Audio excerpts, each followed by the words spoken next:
Salut les amis, petit retour sur Gator de ce que j'ai vu cette semaine. Je voulais partager ça avec vous. Je suis complètement abasourdi par le nombre de boomers en surpoids avec des retraites à 3 500 € qui font des grands. Il faut qu'on aille en Ukraine. Il faut qu'on aille combattre Poutine.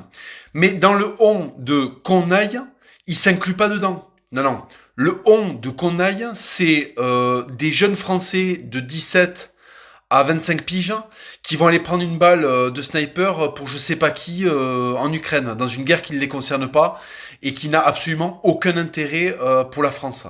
C'est ahurissant de voir les mêmes... Parce que quand tu dis il faut envoyer les tanks en banlieue, il faut envoyer l'armée en banlieue, parce que je regrette, pour l'instant, les gens qui ont tué le plus de Français, c'est pas Vladimir Poutine.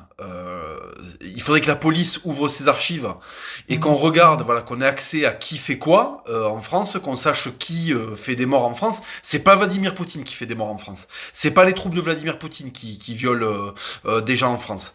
Donc, si vous voulez, je suis quand même très étonné de ce discours belliciste quand il s'agit d'aller en Ukraine. Là, c'est bon, on peut envoyer des chars, on peut aller faire des trucs ultra fascistes. Par contre, c'est bizarre, en France, on peut pas. C'est les mêmes enculés de boomers de gauche de merde à 3500 balles là, avec des artères bouchées, elles sont encore plus bouchées que le putain de périphérique parisien entre 10h et 17h. Et ces mêmes mecs te disent, il faut envoyer des tanks, il faut qu'on y aille. Voilà. Je comprends pas en fait. Alors qu'est-ce qui se passe? En fait, les mecs qui égorgent, violent et tuent en France, ceux-là, pas d'amalgame, ne cédons pas au fascisme, je sais pas quoi. Et il faut envoyer en Ukraine, dans une guerre qui ne nous concerne absolument pas, toute la jeunesse française. Parce qu'en plus, ce qui m'énerve là-dedans, c'est que qui sait qu'on va envoyer encore? Qui sait qu'on va envoyer? C'est pas le mec qui twerk dans une église, il va pas aller se battre contre Vladimir Poutine. Vous avez bien compris que tout ça, c'est quelque chose c'est la chimie du corps. Le mec qui va s'inscrire là, c'est comme en 14-18. Les mecs qui allaient s'inscrire, c'était pas les types qui étaient artistes peintres à Montmartre. Les mecs qui allaient s'inscrire, c'était les agriculteurs, c'était les ouvriers, c'était les types qui en voulaient, c'était les machines de guerre, si tu veux, tu vois. Donc là, qui c'est qu'on va envoyer dans le il faut qu'on y aille? Qui c'est que ça concerne ça? Ça concerne les petits que j'ai vus en me baladant dans mon village, je vous jure que c'est vrai, je vous donne ma parole d'honneur que c'est vrai. J'étais en train de me balader dans mon village, je vois des gamins en train de faire le test Cooper. Je sais pas si vous connaissez le test Cooper, c'est un truc pour calculer sa VMA. Je leur dis qu'est-ce que vous faites, tout ça, et les gamins me disent je suis en train de me préparer, je veux aller à l'armée pour aller me battre en Ukraine. Et là je me suis dit ça va recommencer, c'est reparti. On va aller chercher ce que la France a de plus testostéroné, c'est-à-dire les enfants des campagnes là qui ont encore du cœur, qui ont encore des tripes.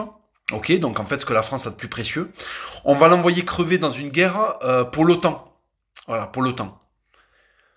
Donc ça va recommencer en fait, on va refaire comme en 14-18. Déjà on a perdu, si vous voulez, 70% de la génétique française solide est morte à Verdun.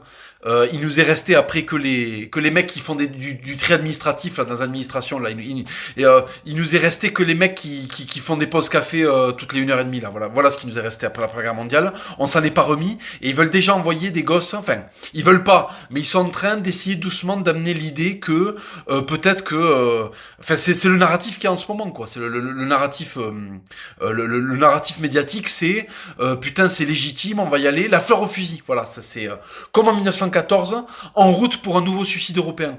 Comme si on n'en avait pas eu assez avec les deux précédents, à la Première et à la Seconde Guerre mondiale. C'est ahurissant. Et les gosses, ils marchent à fond. Ben, les gosses, ils ont du cœur, ils sont pleins de testo, ils arrivent pas à niquer parce que, si tu veux, paradoxalement, la télé a appris aux gonzesses à être des salopes, mais pas jusqu'au bout, ce qui fait que, si tu veux, ils se font allumer toute la journée, mais en fait, les baloches, elles sont pleines, hein, tu vois. Donc, qu'est-ce qu'ils veulent faire pour aller se vider les baloches?